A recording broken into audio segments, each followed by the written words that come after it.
County Fire Department, Daryl Osby, about trying to get some additional support from county resources to come and help the LAFD as they continue to battle these fires that are really all over the city.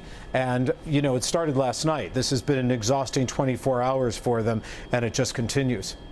Yeah, you know, Gil, as I'm looking at the picture here, building, they're venting the roof, letting some of the smoke out, but do you see any flames at all now? Very little. Let me zoom in here, and I think, what is that, a light? I'm not sure if that's a light. Yeah, I think that's a light there. We did see flames coming out of the back door here when we came around for the first time. We did see a lot of flame in that back section along Orlando. You're right, though, Colleen, I think they're going to be okay on this building. They're making entry, and they're able to assess the situation inside as well as on the roof. You're seeing that smoke coming through a lot of the ventilation, and that's very typical of the fire, the smoke trying to get out of the building. It's going to find its way out through the ventilation system. So right now, no fire through the roof, no scene fire that we're able to look at right now. It looks like the initial fire crews that got on scene were able to knock down the bulk of the fire in that rear section. But for now, they're going to go through the building and make sure they knock down every bit of that fire to save that building. That's a good sign. Unlike the other fires that we've seen that burned out of control and through the buildings, it looks like this one might be saved. Yeah, it makes you wonder what started this fire in the first place. As we said, most of the streets have been cleared, and then this one popped up. How did you hear about this one, Gil? You know, our assignment desk, Kevin LaBeach, has been doing a great job on the desk all day since 8 a.m. He notified me that this was happening, and we were coming from Santa Ana, so we went directly here to find it. And sure enough, there was flames coming out of the back. And but the good news is the fire department got here very quickly. We didn't see anybody on the streets, but the police department also coming in to assist and check for any looters that might be left inside the buildings. So it looks like we're going to be lucky to save this building here now. You know, we want to let our viewers know as we're coming up on 11 o'clock here that our Today in LA crew is coming in early. We'll be starting Today in LA weekend beginning at 5 a.m. So you will get continuous coverage on what's going on in this situation here.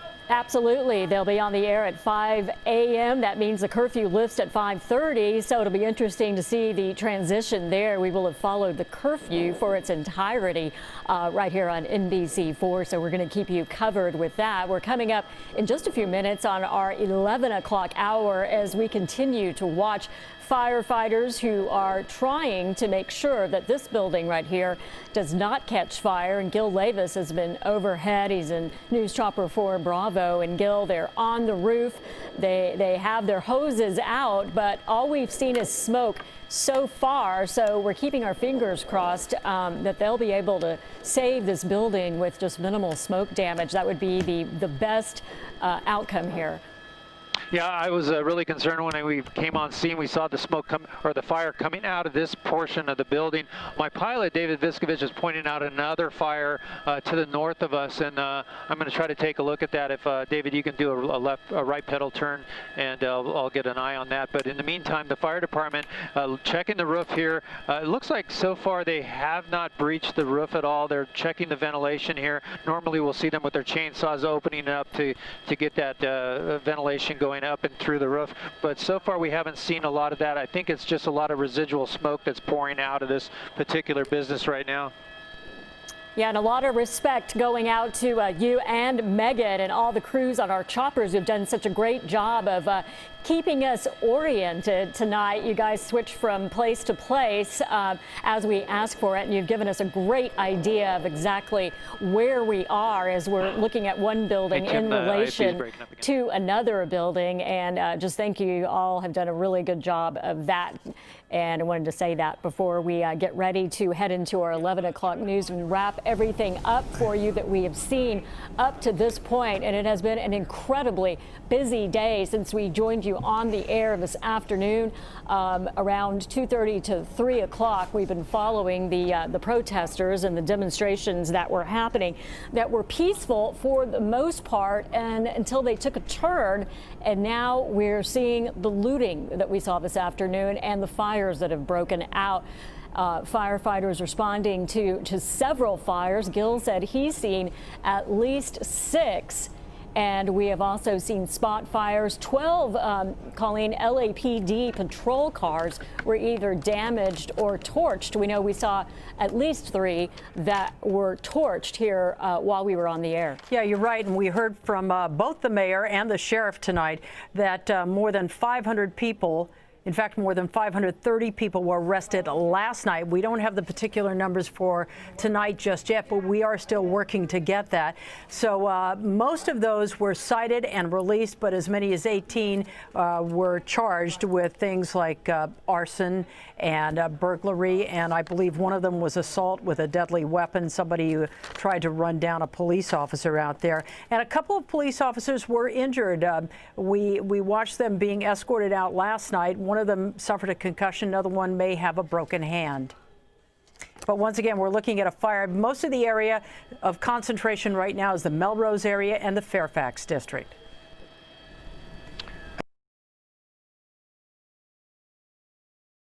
Is where most of the trouble was today.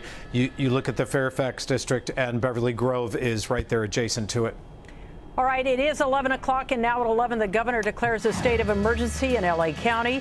Right now, LA is under a curfew. Police cars set on fire, as we've been telling you, and windows smashed, stores looted. Another night of protests turning violent across the city and, in fact, around the country. And good evening. We thank you for being with us all day and tonight. I'm Kathy Barrett. And I'm Colleen Williams.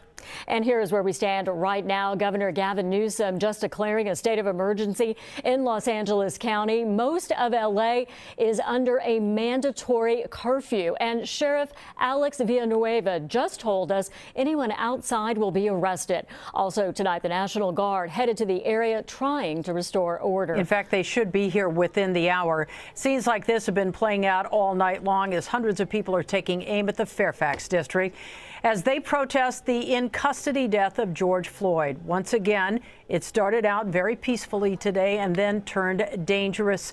Protesters set fires, they smashed glass, they looted stores. We saw that several times, time and time again tonight.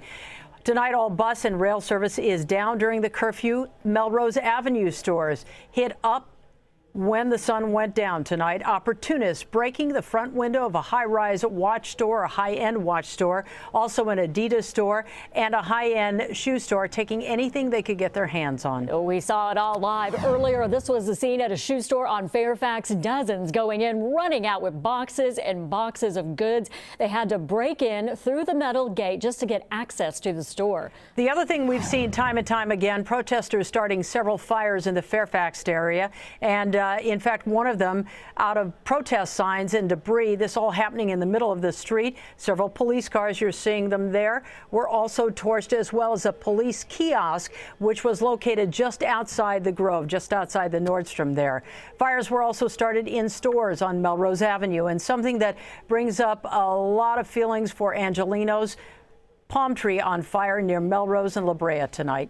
We're going to get right up to Gil Levis. He's a news chopper for Bravo. He has been in the Fairfax district all night. Gil. Well, we're looking at this fire that continues to burn. It's one of the first fires that we looked at here in News Chopper 4 Bravo earlier today. It's the 7700 block of Melrose Avenue with the cross of Genesee. It's the Pearls Nail Salon on Melrose that caught fire earlier today. Now, it was burning quite heavily, and we didn't see fire through the roof, but we do now. The fire department's still on scene trying to surround and drown it right now. Here's the storefront where we saw firefighters earlier dealing with a lot of smoke that was pouring out of it. Now there are some firefighters there on the inside on that second floor looking at the fire, how in the back, how it's burned through the roof of the structure. Firefighters on the roof line itself protecting the structure to the east side of the building. But again, this area with a lot of shops on Melrose here continues to burn tonight as the fire department tries to get a handle on it. I'm also looking out towards the west, towards the Beverly Center, and I'm seeing a lot of activity over there at the Beverly Center as well. So we're going to try to go over there and take a look and see what's going on. But this fire does continue to burn here after several hours of it being on fire.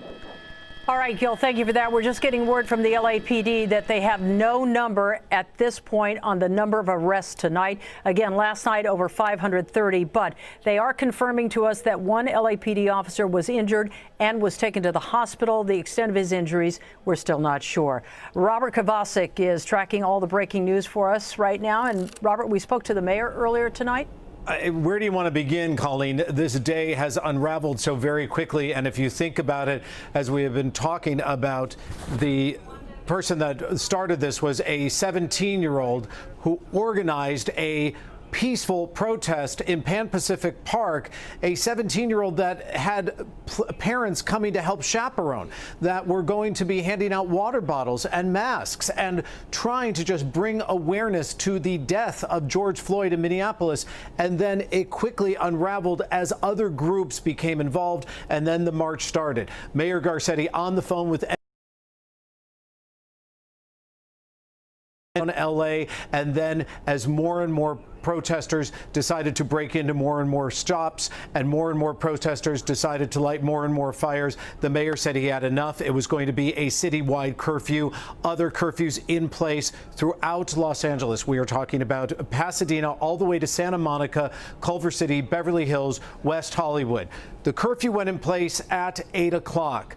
The mayor, Garcetti, still not satisfied that he was not going to be able to get this situation under control. The LAPD overtaxed, overburdened after having what they dealt with last night in downtown LA, picks up the phone, tells us he's calling Governor Gavin Newsom. Governor Newsom says, sure enough, yes, you can have the National Guard. The National Guard on their way to patrol the streets of Los Angeles and to hold down the turf to give the LAPD a bit of a break should be here anytime now.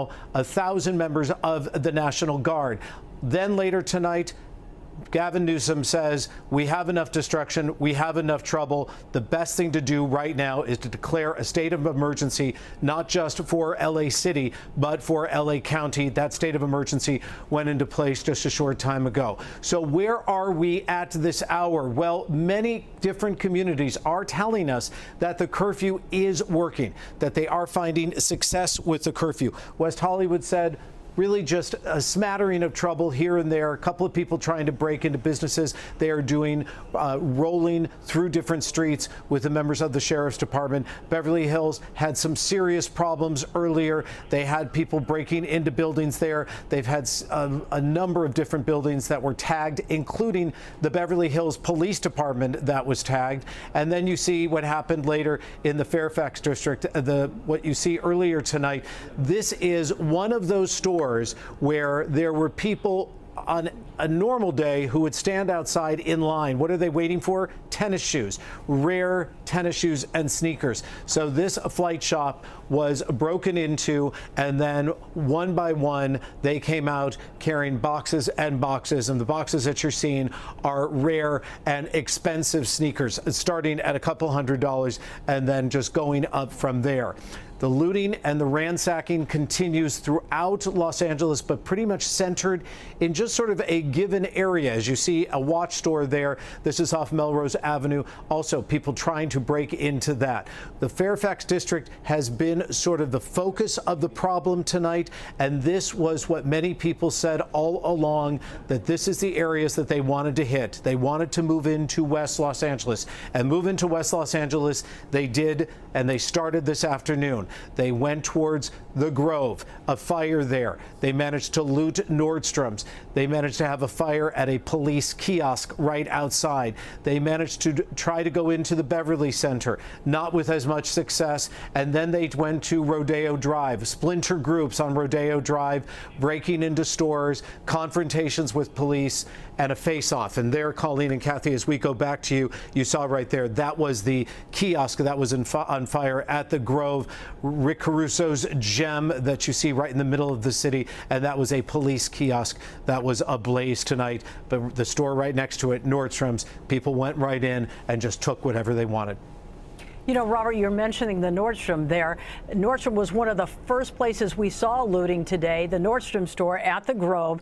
That's where the original protest was going on. Looters then hit a Ray-Ban store, a sunglass place, right next door to the Nordstrom. The looting then spread to a lot of stores on neighboring streets. As you mentioned as well, you can see people filling up bags with things. They came in with grocery bags and filled it up, and a lot of tagging as well.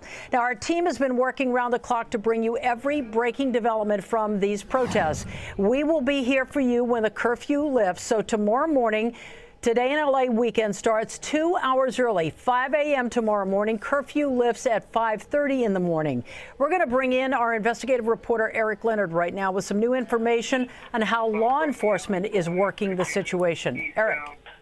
Well, Colleen, the LAPD has managed to change their operations in the last hour, really.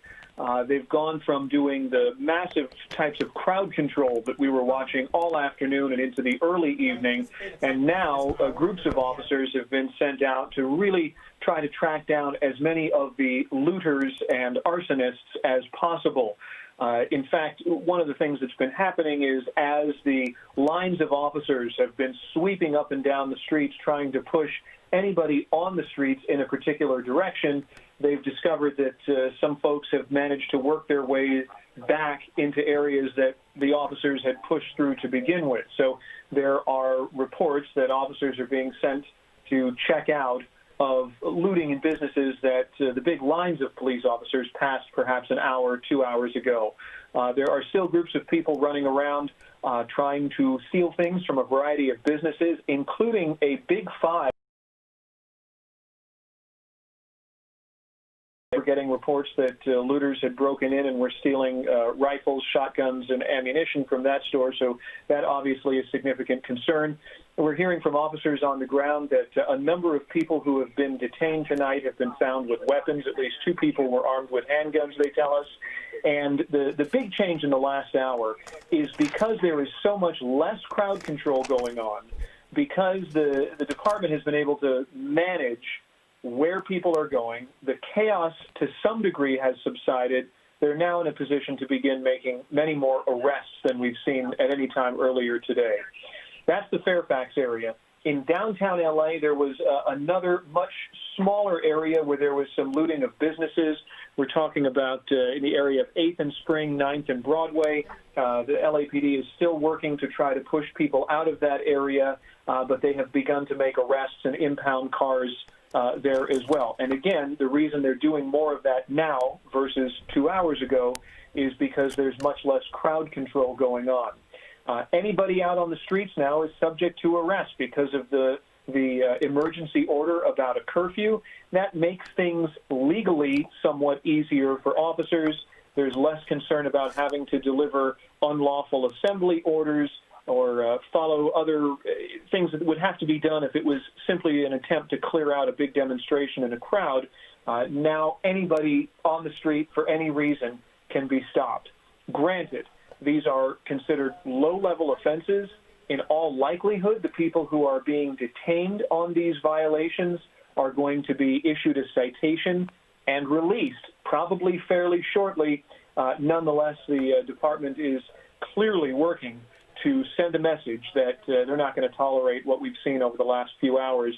And clearly they were overwhelmed for some period of time, or late this afternoon and early this evening. All right, Eric Leonard joining us live. Thank you so much. On the phone right now, a business owner in Melrose. His name is Austin Melrose. We thank you for joining us now. Was your business affected? Yeah, absolutely. I'm actually talking to you on Melrose Avenue right now. We boarded up our windows, and there's a CVS adjacent to us that's been looted for the last couple hours, and then clothing and retail stores all the way up and down the avenue with a fire at Starbucks. So it's been, it looks like a set out of a movie. It's anarchy. We're looking at this live picture. What was a 7-Eleven looked like it might have been closed, but the window was broken. You actually see the officers go in and out through that big pane glass window in the front. What is your business on Melrose, and where are you located? Do you know where this is? I don't know about the 7-Eleven. We're at Melrose and Gardner, so right between Fairfax and La Brea, kind of in the thick of it. We're a craft cocktail bar and restaurant called Melrose Umbrella Company. Do you know if you had damage? I know you said you boarded up everything, but that hasn't stopped some people. Do you know if you're okay there? We've been posted up out front. Our neighbors across the street have had their windows smashed in, but us, along with Blackbird Pizza, Antonio's Mexican restaurant, the owners and I have all stood out front and just, said we're family-owned businesses. This is crazy, and we've been somehow okay. I think we're the only little section of Melrose that hasn't been kind of scathed by this. And with the pandemic, has it been especially hard? I mean, you look around, you see this now. Yeah, I mean, absolutely. The craziest part, I think, and why I said it looks like a movie set is, everyone's wearing masks. It literally is like a scene from a movie, and everyone's, faces are covered, which normally is odd to see. And, you throw a hoodie up over your head and have a mask on, it's like you can't tell. It's wild. It's alarming. So we've actually pulled our masks down and just been giving us a friendly smile and a wave at people, and and they skipped you because of that? Yeah, pretty much. Absolutely. That's very brave of you, I'll have to say, to be out there defending your place in that way. But, we wish you the best, and thank you for joining us on the phone. Sure. I'm a small town kid from Oregon, so, you gotta spread some love. It's going to take a lot of that to curb this one. Boy, you are definitely one of the lucky ones here tonight. Austin Melrose, we certainly thank you. We're going to go. We've just got an officer inside now. We're giving everyone some water.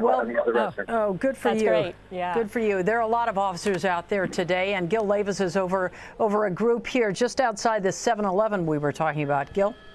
Yeah, that's right, Colleen. You're looking at two suspects of the three that have been taken into custody here. They're looters. They were looting the 7-Eleven here at the corner of 3rd Street and Gardner. Let me tilt up and show you that. We've been looking at that. A lot of officers coming and going out of the store. Now, the report was that there were looters in the store, and at the time, the employees locked themselves in a rear room and were calling 911 to be rescued as those looters were going through the 7-Eleven. The LAPD made quick work of coming over here and securing at least 3 of those looters. They are in custody right now. Again, 3rd and Gardner, not too far down the street from the Grove. That's the latest in News Chopper 4 Bravo.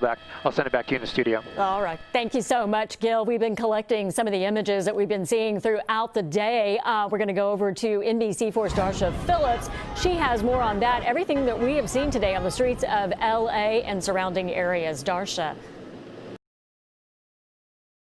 From the scene for safety reasons, but there were plenty of people who were there and had cell phones and got video from the middle of it all. Here's what it looked like from their vantage point. Hands up! Don't shoot! Hands up! Don't shoot! Hands up! Don't shoot! A peaceful protest in the Fairfax district dissolves into civil disobedience. Video captured by protesters on the ground shows clashes with police that were at times violent.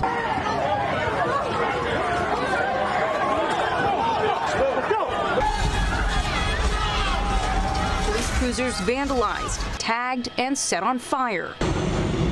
Cell phone video shows plumes of black smoke as buildings burned. Protesters smashed windows and looted stores. By nightfall, people were still in the streets as firefighters tried to extinguish the flames. Really unbelievable images coming out of those areas today. And Kathy, Colleen, I do want to mention that we have covered other protests in past years that remained peaceful, but we have seen a marked change, a boiling point that has really reached a boiling point right now. And we've seen such a change in these protests. And the result is some of the destruction that we're seeing in the streets of Los Angeles right now. So, of course, such a tough day for Los Angeles right now. We'll send it back to you guys. You know, it really is shocking to see, Darsha, when you see all those pictures condensed together in that short period of time. Gil Lavis, topside once again. Gil, where are you now? Where are you headed? Well, Colleen, we're moving over here just west of the Beverly Center. We were hearing reports, and we're going to check on this as we were pulling up here. This is the 100 block of South Robertson. We're hearing of an arrest of multiple people at this location. We see the police activity here, and as we roll into the scene here, we'll verify if the numbers are correct that I heard. I thought I heard there was a 40 in custody here, but we're going to look and see that it looks like there was some looting going on here at this store on Robertson, and you see the deputies actually going in to the unit, or to the it's a cannabis shop that I'm hearing now from our assignment desk. So they're moving in here, and we'll see how many exactly they have in custody. I heard the number 40. I could have heard that wrong, but again, they're sending a lot of LAPD units here as a backup for the Sheriff's Department that have moved it in here to this cannabis shop at the 100 block of South Robertson, just west of the Beverly Center. Yeah, we see a lot of debris out there on the sidewalks. You don't know exactly what you heard. That would be a lot of people, so we'll have to wait and see what they do. But again, Gil Levis reporting on that. Apparently, police have responded to this cannabis shop where they believe people are inside. If we get any word, we'll get back to you. Yeah, you know, Kathy, let me interrupt you for a second. I think it's MED, men. As we said, it's right there on South Robertson. Anybody who's been in this area here knows that this is a stretch of Robertson that has a lot of small businesses here. These are the businesses the mayor's been encouraging, well, not specifically men, but the types of businesses, small businesses, mom and pop. The mayor's been encouraging people to go out and support, and now this is happening on South Robertson.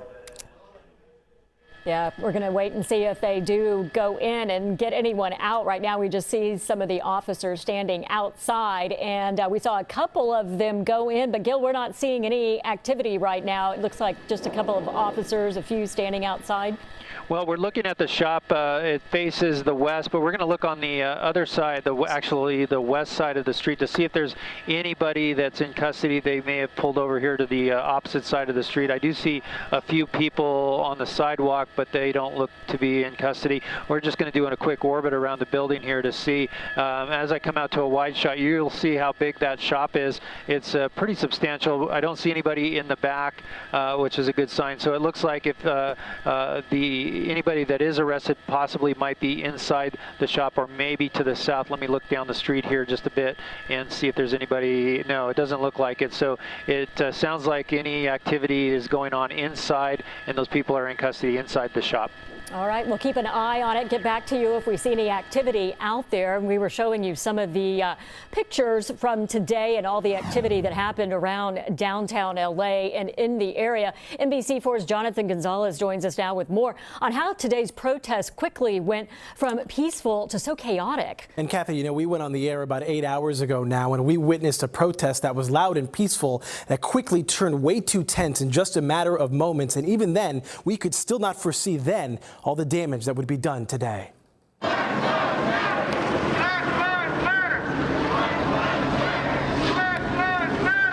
The peaceful protests in the Fairfax district today spiraled out of control all too quickly. Just the perfect storm, with the death of Ahmaud Arbery, George Floyd, Breonna Taylor, and the countless others. Some demonstrators took over a city bus, lit several police vehicles on fire, and even tried storming the gates at a television studio. Cops are never held accountable. How long can you be peaceful when your people are dying? But it soon became clear any peace was already long gone. The crowd quickly turned from mostly protesters to people who just started looting stores like Nordstrom at the Grove. And that was just the beginning.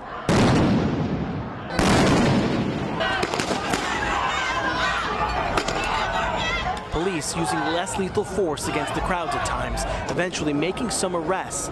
But by that time, the fires had started, as some businesses were torched after being looted. And as night fell, the looting only got worse, as police continued to make arrests as smoke filled the air. They're antagonizing us. They started the violence. We were peacefully protesting. So if it comes to it, I'm willing to get arrested for this. Why? Because it matters. And when I think of 10 years in the future, when I have kids and I can tell them I stood up for something that matters, this is what I'll think about.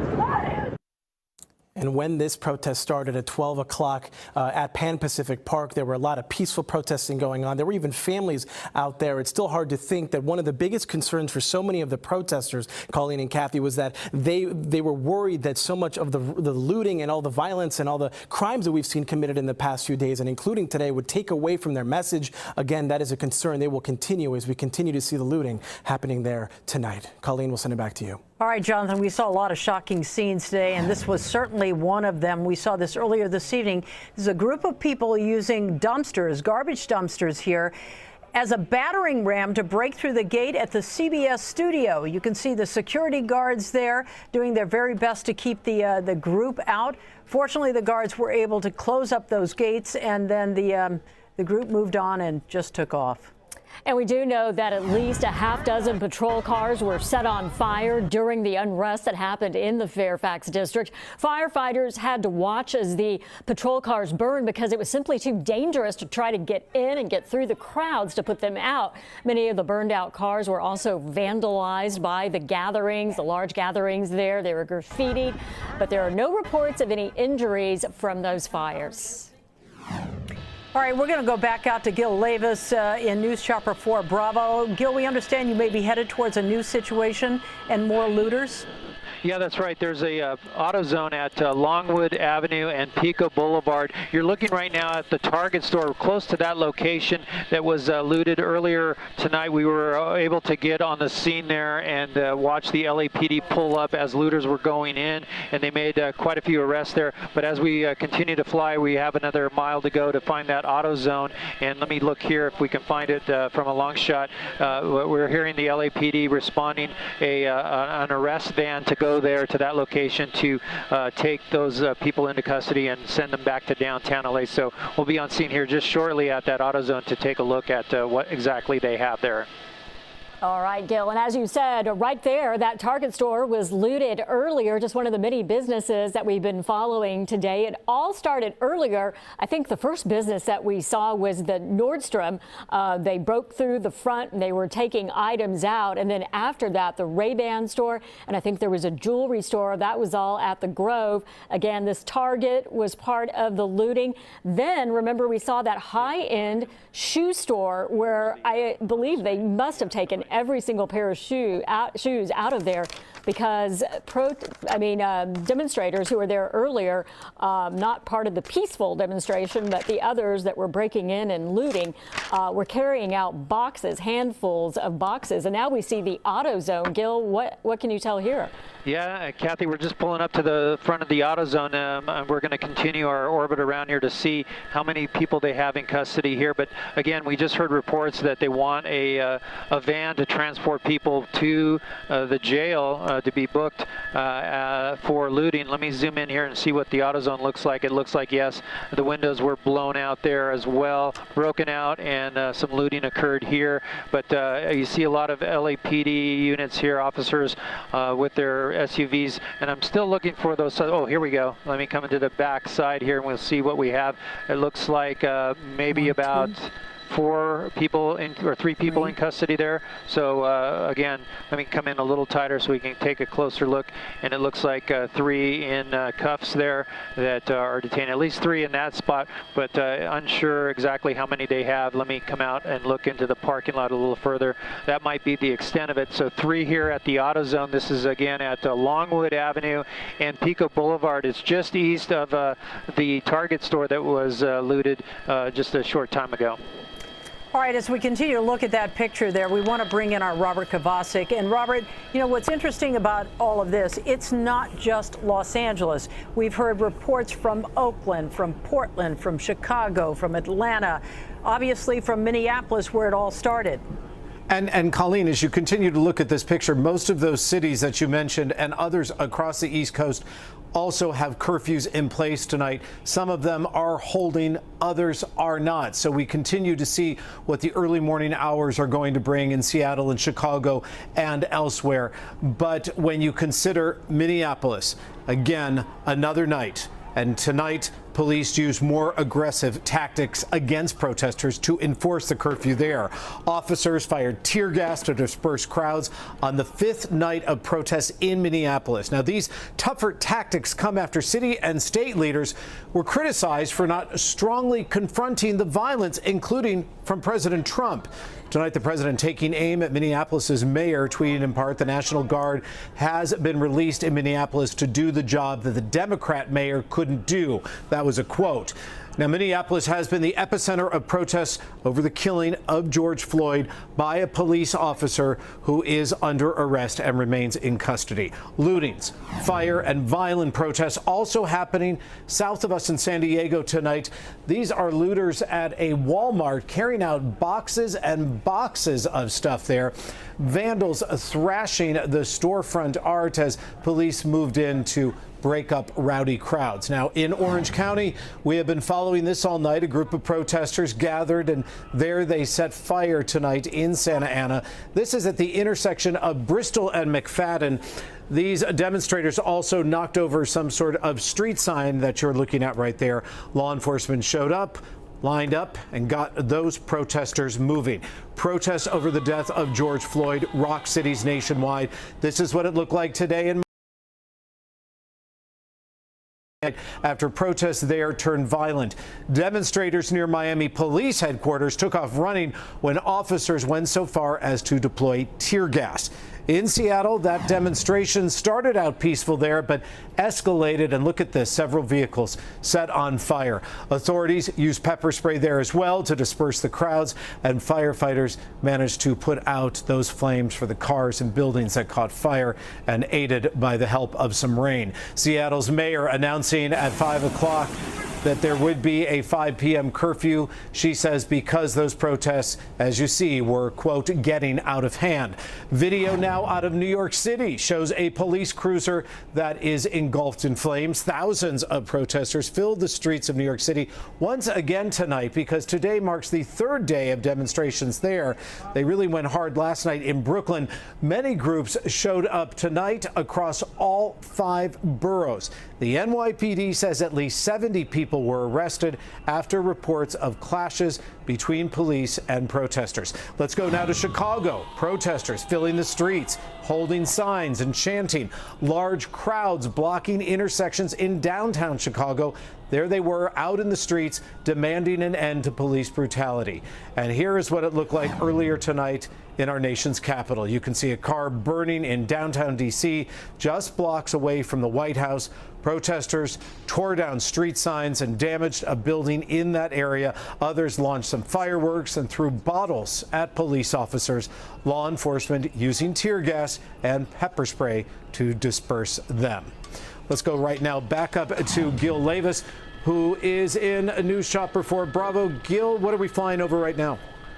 Well, Robert, we're looking at another structure fire. This is going to be at Beverly Boulevard and Genesee. We're going to try to get to the north side of the business. Right now, you see a lot of smoke coming there. The fire department on scene, and it looks like, I'm not sure what the business is. It's a multi-level there. Looks like a 2-story structure, but we got fire on the north side showing there, and the fire department, and it looks like maybe some officers there in the alleyway. I'm not sure if it's in the structure or burning against the structure. We'll know here in just a second as we come around to the north side of it. But the fire department really jumping on their toes tonight, because they have to go down and search for all these fires that are breaking out. And luckily, it looks like they made quick work of getting here, and it looks like they're starting to knock it down. I don't think it got into the structure too much. It looks like just that corner. It looks like maybe some shrubs that were burning there and caught the building on fire a little bit. But quick work by the fire department here to save that structure again. And we're just wondering what kind of building that is. It almost looks like a hotel, a motel, something like that. It says it is. Yeah, it's like a motel, a sure stay. Yeah, so I was just concerned about people being inside there as all of this is going on. As we approached, I thought I saw someone on one of the upper floors there moving around, but it looks like the fire department got here very quickly and able to knock this down. You see it's still smoking a little bit, but it doesn't appear that the fire got into the structure or into the attic. I don't see any smoke throughout the entire structure, so that's a good sign. But we're hearing some more looting on Melrose and Poinsettia, and that's going to be our next stop to see what we can find there. Yeah, it almost looks like that building is scorched there, if anything, you know. Yeah, it looks like the outer, maybe the stucco caught fire there. Let me push in a little closer so you can get a better idea. It looks like it may have gotten into one of the windows possibly, but for the most part, it looks like they have the bulk of that knocked down. It looks like a big mess out there. And Gil, I know you were just following the arrest at the auto zone. Now you're going to go check out looting. And while you do that, thank you, Gil. Let's go ahead and check in with our investigative reporter, Eric Leonard, who has been keeping us abreast of all that's going on within the LAPD and the Sheriff's Department. Eric. Kathy, one thing that's developed really in the last hour or two, different from what we've seen earlier today, is that some police officials are telling us they are seeing more and more of the looters driving around in cars, pulling up to businesses where there's an opportunity to steal something, running inside, and then speeding away a few minutes later.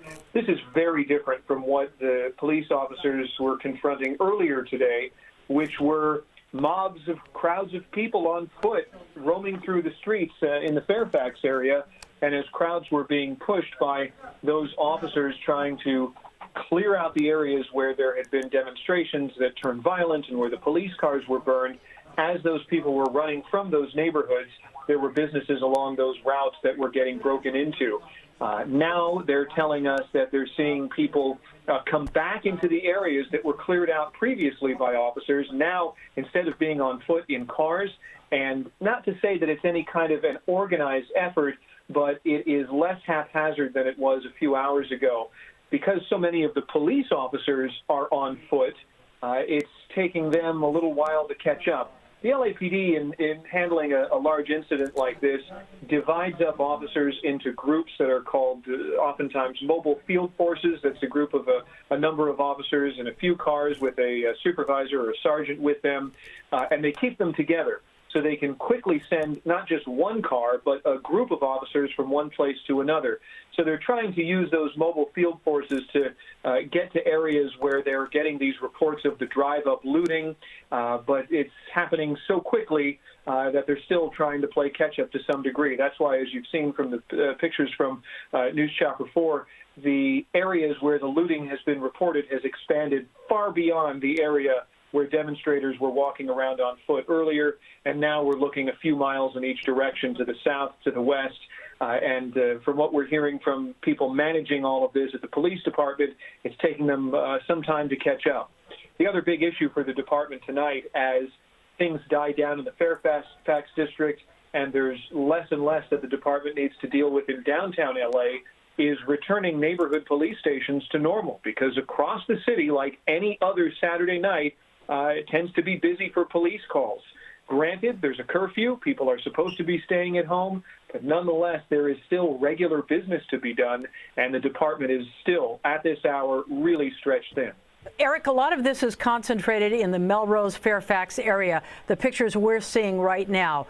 The LAPD and the Sheriff's Department covers a wide area. What are we hearing about the San Fernando Valley or even the San Gabriel Valley, any of those areas?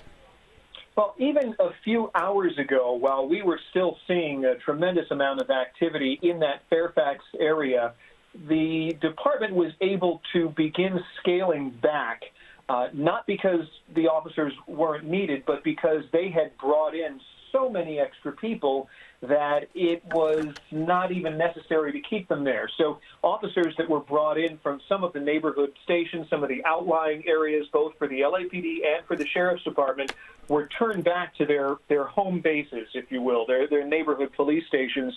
I'm going to say that was in the 7 to 8 o'clock hour. So none of those officers have been sent home. City's on a tactical alert. In police speak, that translates to anybody on duty stays on duty until further notice, because They just simply don't have the ability to predict what's going to happen 3 hours from now. So a lot of the officers that were sent on an emergency basis down to the Fairfax area hours ago, as they found that they had enough people to handle what was going on, turned those extra people around. They're now back at neighborhood police stations. They have not been sent home, so they're there in reserve should they be needed later on tonight, and certainly to get back to the daily business of simply managing patrol in the different neighborhoods around the city. All right, Eric, thank you so much. We'll get back to you if we need to. We want to go right now to Anthony Britannia with Santa Ana. He is with Media Relations and Public Information, and you're always so helpful to us. We wanted to ask you what's happening in Santa Ana. So, well, we had a protest that started at approximately 8 o'clock this evening. We had officers there in hopes that it would be a peaceful protest and we would just monitor. They took over the intersection and immediately started throwing rocks, bottles, fireworks, and other projectiles at our officers. We have been dealing with that throughout the night. We had a large group of 400 plus. We've been able to break them off into smaller groups, which makes it easier for us to deal with them. We've had minimal looting, and they continue to assault the officers. We've had one deputy that was transported to the hospital for injuries he received. Additionally, we had a group of about 100 plus show up at the police department, and we were able to force them out of the area as well.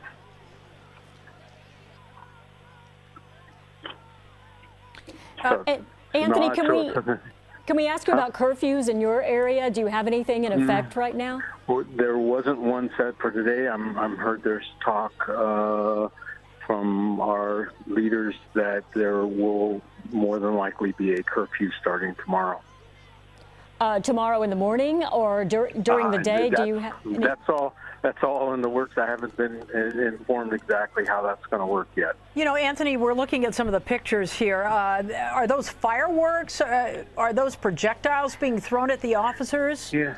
Yes. Well, they both. We've had bricks, cinder block, bottles, fireworks, mortar rounds that they shoot at the officers and the vehicles and hope that the vehicles catch fire. Fortunately, that has not occurred. We've had a couple small fires. Our partners at the Orange County Fire Authority quickly took care of those. And so other than some small looting, there hasn't been a whole lot of damage. Can you estimate the crowd? I mean, it looks like hundreds of people in the picture we're seeing here. Has any of this dispersed at all? What's your crowd estimate? So we have members from each agency in Orange County, police departments here. So we have teams of officers that, and originally started 400 plus. We've been able to break them up and move them in different directions, which makes it easier for us to handle. How many are still out there at this point? That they're spread out, so I don't know the exact number. Can you give us an idea quickly of the intersection we're talking about here? Well, it all started in McFadden and Bristol. It's Bristol, so up and down Bristol Street from McFadden to Warner. Did you have peaceful protests earlier in the day? I mean, I'm guessing you've been watching what's been going on in L.A. Absolutely. So you had the same sort of, did you have same sort of peaceful marches today that escalated into this? No, this is our first protest. I know it's been going on for a couple of days. This was the first protest for us, and sadly, it didn't start off well. Yeah, and we're sorry that you had a deputy injured, and hope that person is going to be just fine. Anthony Britannia, thank you so much for joining us and keeping us updated. Right. Thank you. All right, bye-bye.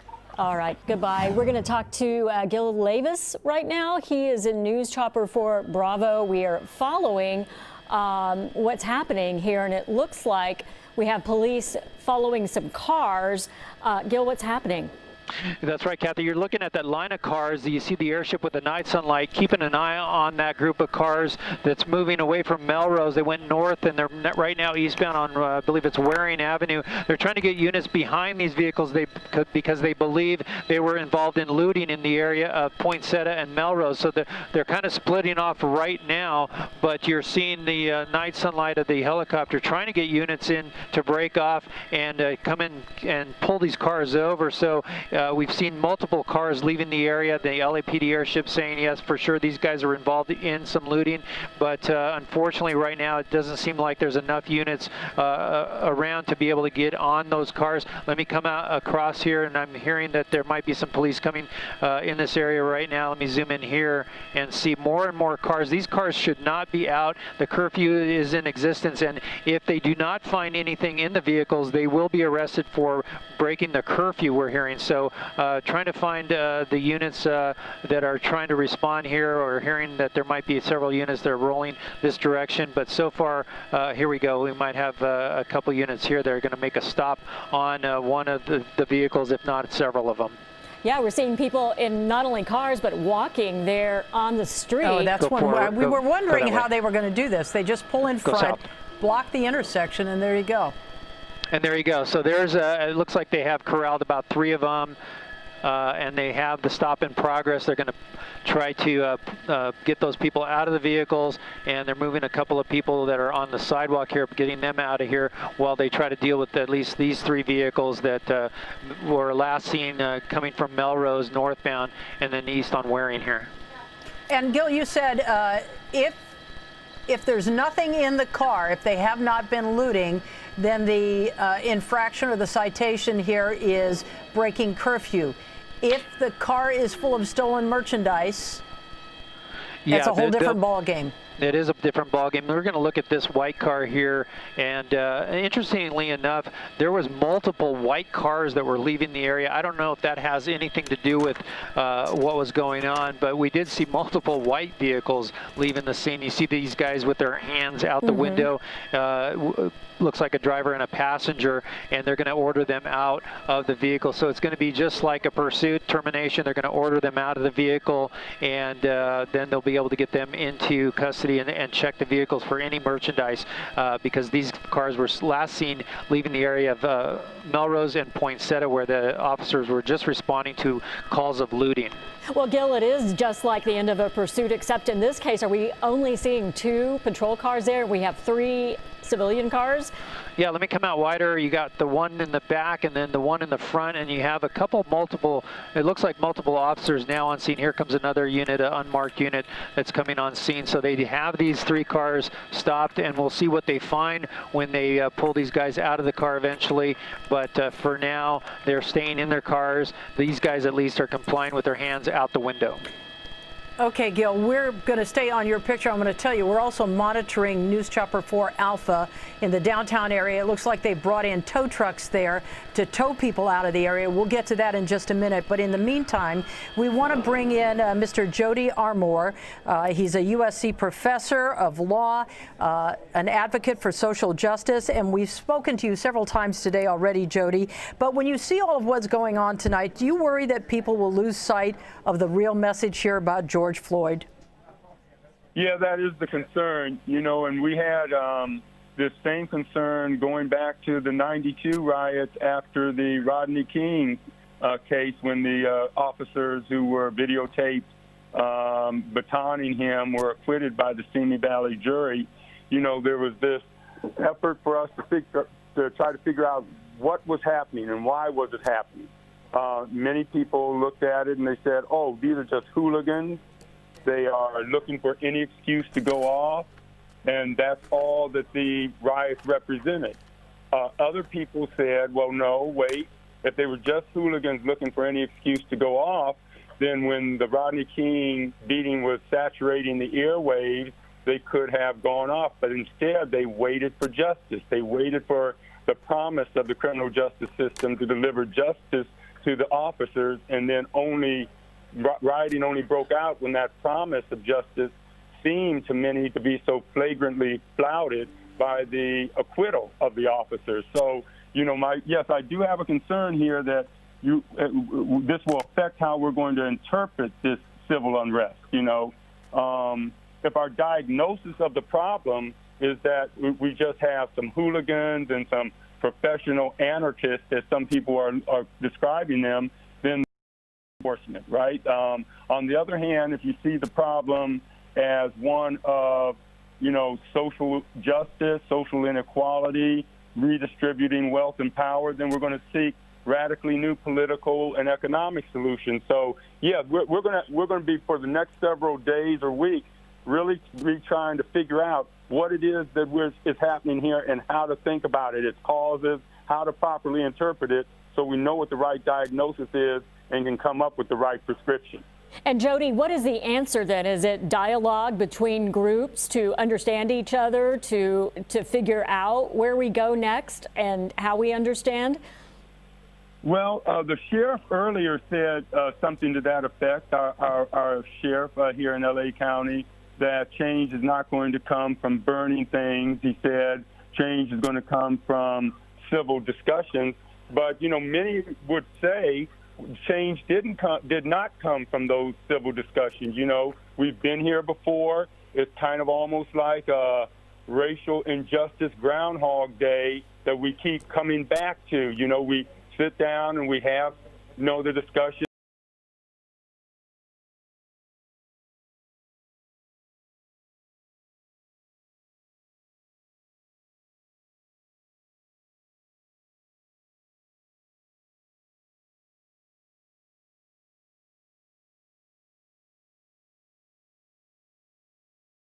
Realizing as it is, and as disruptive as it is, sometimes these kind of violent outbreaks do get our attention at least and make us see that there's something we have to attend to that maybe we've been ignoring up until now. So I think it's going to take more than just discussion. And what we're looking at, we've got a split screen here, Jody. News Chopper 4 Bravo, what you're seeing there is a live picture of new looting here. You mentioned Rodney King and the riots or the unrest there in 1992. One of the most poignant things I remember covering that was when Rodney King stood up. He was very, very emotional, and he said to everyone, his message, can't we all just get along?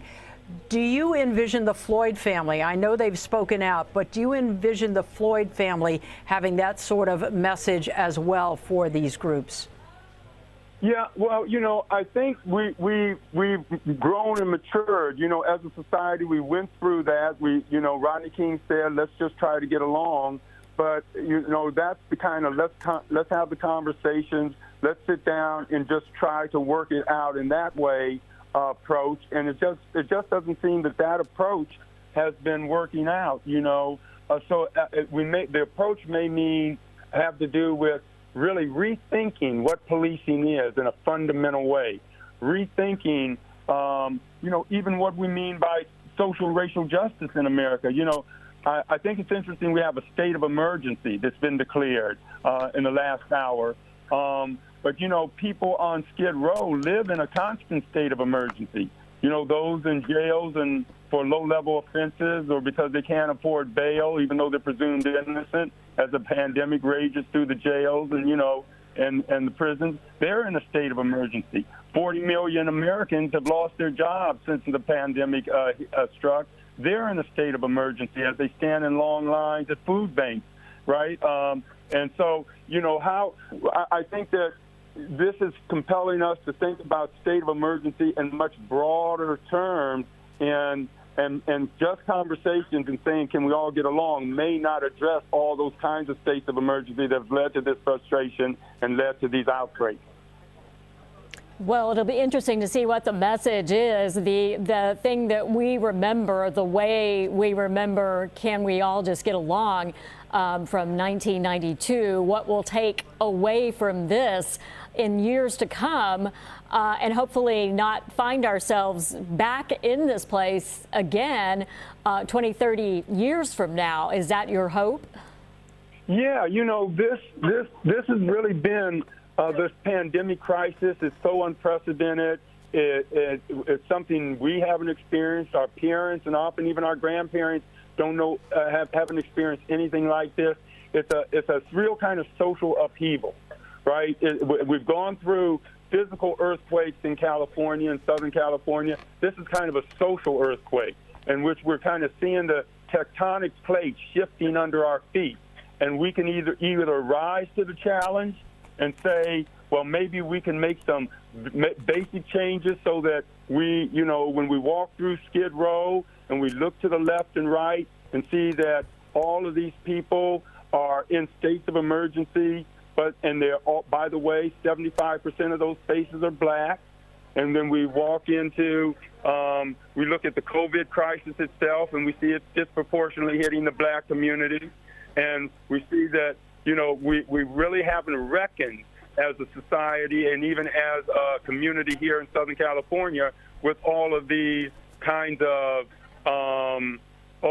to continue the earthquake analogy, with all of these kind of shifting plates, with all of these, you know, kind of fissures, social fissures that we're dealing with. So hopefully we can find the will, because we, at the end of the day, are all we got. We, you know, we have a beautiful place here. We have beaches. We're the envy of much of the world in a lot of ways, but we can forget that there's a lot of social inequality under the surface. And once in a while, something like this comes along and it rips the scab off of a festering wound. And we start to have to confront that and realize that unless we can work it out so that we can lift all of our brothers and sisters into some minimal level of decency and you know, decent living standards, that we're always going to be on the brink of another one of these kinds of eruptions. And so, you know, in the long run, you know, my dad used to say sometimes cheap is expensive. Sometimes if you get something cheap, it just, you know, you wind up having to get something else the next day or the next week, and it becomes more expensive. Sometimes the cheap way out, not addressing our underlying social problems, gets to be more expensive than really confronting those problems and paying now to avoid paying a lot more later. Jody, if you were advising the mayor, chief of police, the sheriff, the governor on this, what would you say to them? Oh, well, that for one thing, it's going to be hard, Mayor, but, you know, a coalition of community groups and activists helmed by Black Lives Matter itself has been pushing to slash funding for the LAPD for the last couple of weeks when the mayor proposed the new budget, you know, a kind of belt-tightening budget. And the budget cut virtually every other city department, but actually increased funding for LAPD. And so a lot of community activists have been saying we need to cut and slash funding for the LAPD and reinvest in social workers, housing, public transportation, health care, and other kinds of services. You know, right now the police budget takes up about 53% of the unrestricted funds, and so 54% of the total year 2020 to 21. And so the idea may be to fundamentally rethink policing, not that 54% of the city's unrestricted funding down to maybe 44 or 40%, and find ways to, you know, fund social workers and housing and public transportation, and to make us a more egalitarian society, a more equal society, and a more, you know, just society, and maybe that will address a lot of the kind of concerns but that Jody, for argument's sake here, people watching this tonight might not want to cut the law enforcement budget when they see what's happening here. Can you understand that? Absolutely. That's the irony here, isn't it? That, you know, perhaps the lack of spending on those kinds of things I just talked about, like housing and public transportation and health care, that led to all of this frustration that then spilled over and led to this unrest, seems to be justifying now the desire to spend more on law enforcement so that we can quell this unrest. But that's what I mean about we can spend to quell the unrest, or we can spend to prevent the unrest from reaching these kinds of, intense levels in the first place. And so, yeah, it's going to require us to even in the middle of a moment like this, in which we really are worried about, not having enough law enforcement, to recognize that, in the long run, we cannot arrest our way out of these problems. We can't use law enforcement like we use now. Our jails are sometimes the social receptacles, kind of the receptacles of our social failures. When we don't handle mental health care well, we put them in jail. When we don't handle, homelessness well, we outlaw being homeless, and then we put them in jail. So it's going to take reimagining some approaches. And I do hear what you're saying. It's a very valid point. It's really hard to think that way right now. But the only alternative is to just continue this, social justice Groundhog Day cycle that we never get out of.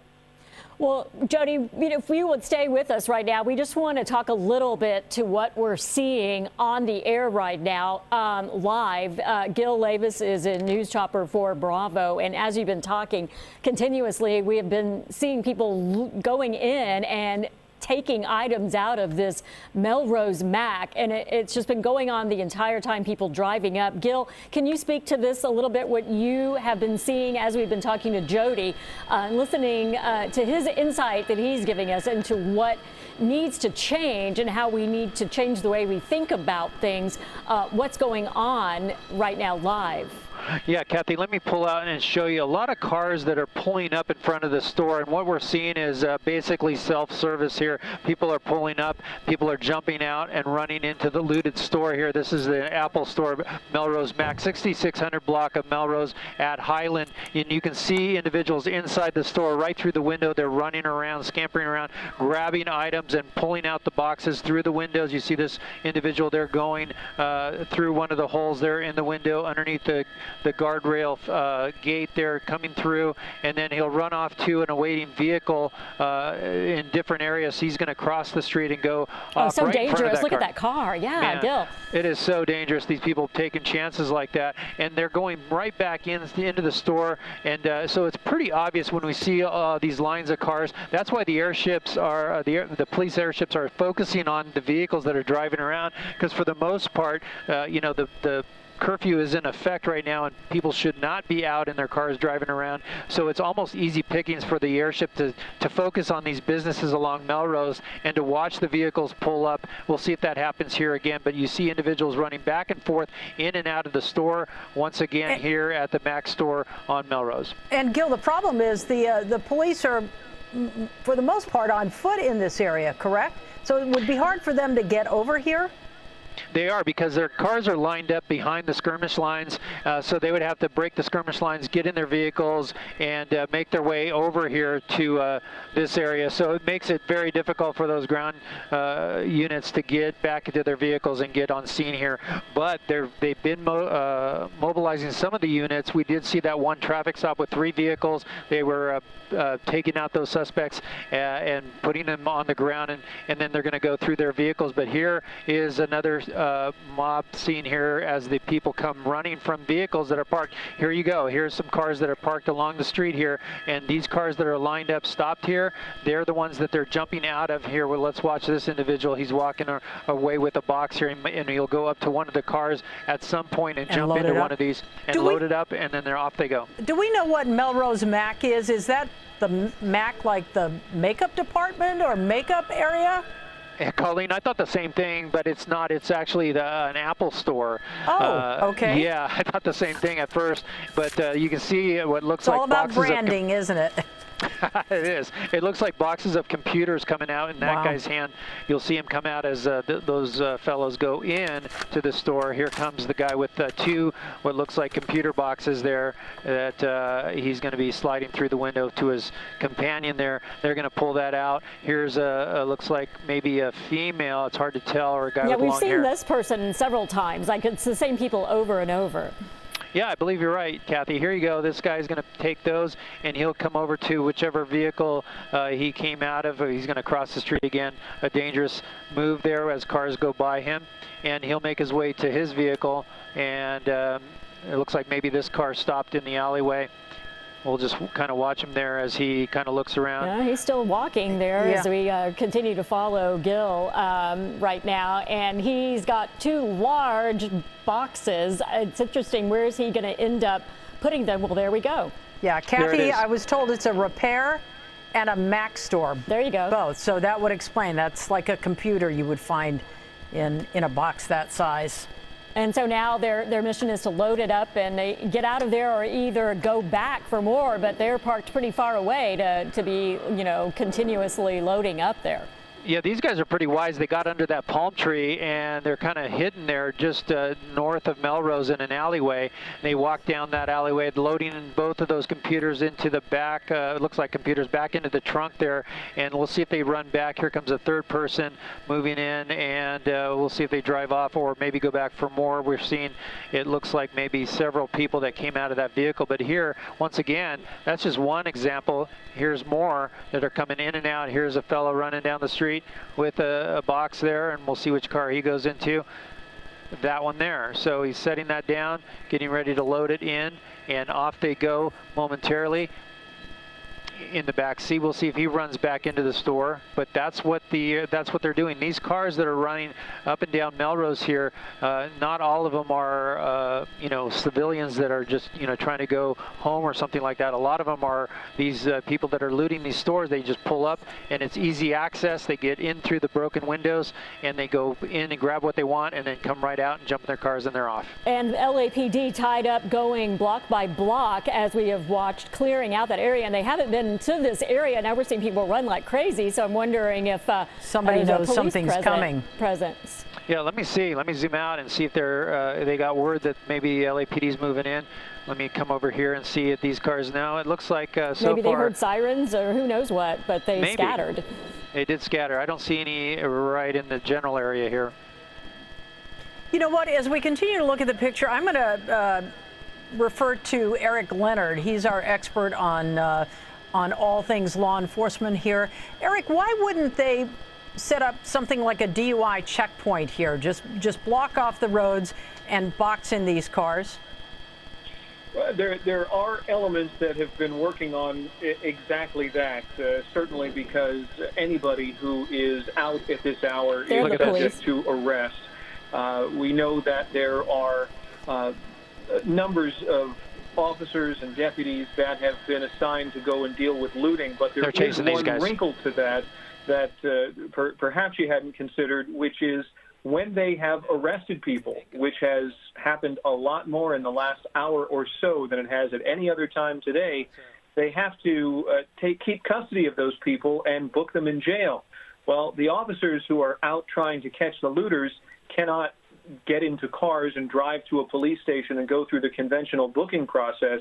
It's too time-consuming, and on top of that, many of these officers have been working on foot for hours and hours and hours. They may be miles away from any kind of a vehicle. So instead what they've done is they are waiting for buses to go from location to location where arrests have been made to pick up these individuals. And it is a logistical headache, to say the least, and it's taking a lot of officers out there. The ones who have made arrests, we're told, are sometimes having to wait several hours for a jail van to come by and pick up the individuals they've detained. That has a snowball effect, and that's part of why there aren't as many officers as the department would like right now to be able to rove around and stop these looting events from happening. Certainly the one we've been watching here at the Macintosh store seems to have just been going on endlessly, and yet law enforcement hasn't been able to get over there yet. And I certainly suspect the reason why is they just have so many people who have been detained, people who are going to be booked on suspicion of a charge, whether that's violating the curfew or something much more serious. The logistics of getting those people taken care of and booked has bogged down the whole system right now. And you mentioned something. These people may never be caught because we've seen the dynamic change. We're not seeing as many people on foot. We're seeing them in cars, and they park and they load their goods and then they're gone. That's right. We were talking earlier this evening about whether law enforcement had any indications that this was part of some kind of big organized effort. No. The resounding word we've gotten from a lot of different officials is certainly nothing was planned or organized that they've been able to pick up on. However, as the streets became cleared of foot demonstrators and protesters and those smaller groups of agitators that the police had been confronting and trying to corral and deal with all afternoon, as those streets were cleared of people on foot, folks started coming in behind into the areas that officers had already moved through. And then we've seen really caravans of cars going from business to business, taking part in the looting tonight, not just in the area that we're watching right now, but also some areas much further to the west and to the south of that Fairfax district that's seen the worst of it. Yes. Yeah, I want to interrupt you real quick and go back up to Gil Levis. Tell us what we're looking at here. This is this computer store. It almost looks like they're offloading the store. People are pulling up, they're loading up their cars, and you see cars come in, and then it goes dark for a while, and then it comes back on. They got more cars lined up here. I've seen this car several times, actually once before here. So we'll see if this guy's going to try to load up something. This person, I did see a couple of people come out of that vehicle and move on. Here comes someone out of the store with a big computer box. That's for sure a computer there. And they just continue to hit this store on and on. You know, we saw a couple units go by. We thought they were going after one of the vehicles that was looting here, but it looks like those units went to a different scene. But once again, more people just coming right back into the store through the windows, through all the access points, and making their way in. Here they come out with more product, and they do have a couple of different areas to come out through the window there, and also to the right here, you see more cars pulling up, and they can access through this window that was blown out, and they can make their way into the store and pull out the product. So it just continues to be a cycle here. They just keep pulling product out of the store and into the cars. Yeah, I know exactly what you were talking about, Gil. It looked like there was going to be a pursuit where they were following those two cars, and then the LAPD cruisers went straight and the cars turned right, and that was that. We really did think that, and I think the cars that were in front of those cruisers thought for sure they were after them, but they weren't. They made a right turn, and the police continued northbound. So I think they were breathing a sigh of relief after that happened. You know, the way people are scattering now, you wonder if somebody is pulling up the street. You know, as we continue to look at the picture here, we're going to bring in Robert Kovacic as well. Robert, are you up and ready? I am ready and watching and just somewhat in a little bit of disbelief. I know this Melrose Mac store very well. Oh. It has been around for quite some time, and that is very popular. It has remained very popular, and it's also in a very unique area in that it's right adjacent to Highland. And Colleen, you know those restaurants that are right there, Osteria Mozza and Pizzeria Mozza. Those are very popular spots. This is interesting too. You're right. And then one goes around. We saw that those two people jump in that car. They ran right up and got into that car, and then were head on with that other car, which now is turned right, and the other one is following. But we look at a situation where, very much like the LAFD, you have only so many resources. You have only so much that members of the LAPD, as Eric was telling us, that they can do, and only so many things that the LAFD can do. And those resources are dealing with so many different areas in LA, whether it's a spot fire or whether it's someone breaking into a building. And remember, as we learned from Chief Terrasas with the Los Angeles Fire Department, they now have to commit a unit from the LAPD and officers from the LAPD to escort the LAFD when they go anywhere. So that just stretches your resources even a little more when you consider what's going on right now. And this is probably what the National Guard will be doing. If you look at it, they were supposed to be here by midnight, as many as 1,000. The sheriff told us earlier tonight they will be blocking barrier detail is what he called. So they'll be blocking streets and blocking traffic, but as well they'll be offering up protection. Gil Davis, I see your camera moving around. You obviously have something in your sights here. Yeah, it looks like patrol cars there. It does. Does Gil hear us? Yeah, a whole line. Yeah, they were rolling towards the Mac store there, but they're coming into where the skirmish line once was. You see the LAPD here loading up. Now I'm going to show you exactly how far they are from that Mac store as I come out. I'll come down Melrose here. Sorry for the quick move, but you'll see as I come back around. Here is the store, I believe. We're back on Melrose. So not too far away is a big group of LAPD officers right down the street, and they're just stopped there.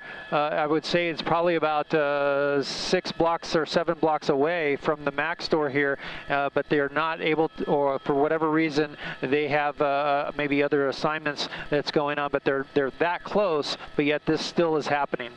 Yeah, we're not really seeing a lot of people right now at the Mac store. We don't know if they're going to come back. We've seen that a couple of times, but right now, not a lot of activity right there.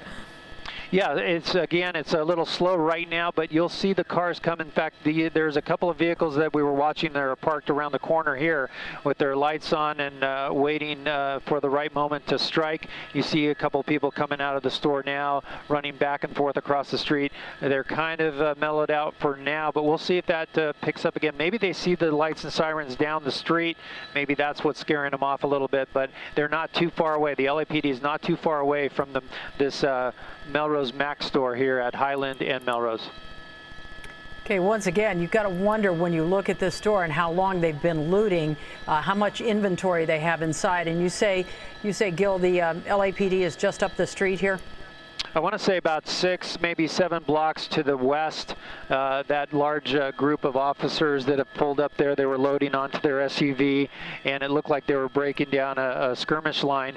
But again, not too far. Right now it's quiet, so it's likely they saw those lights down the street. I'll pull out of there. That's the Mac store, and as I pan to the right there, you'll see some officers down in this area on foot, and a little bit further up, you'll see more officers there. So that's the officers, what they're dealing with, and I believe this is one of the stores that they were looting as well that we saw earlier, and there was a response there because they believe there were some looters still inside those stores. So that's why those units stopped there. So again, officers spread out thin here throughout the city. And meanwhile, at the Mac store down the street, the looting continues. All right, great work. Thank you, Gil, as you get eyes once again on that Mac store, but we're not seeing a lot of activity there anymore. Certainly, they have taken a lot of packages, a lot of computers or parts out of there. But it now looks like everyone is dispersed from that area as we now see a contingent of the LAPD right down the street. Colleen? We want to remind people that this started out today as a peaceful protest, but it ended with this looting, violence, mayhem. This was not about George Floyd. This is not about what happened in Minneapolis early this week, not about what is about to happen to those 4 officers, the one who was arrested yesterday and charged with 3rd-degree murder.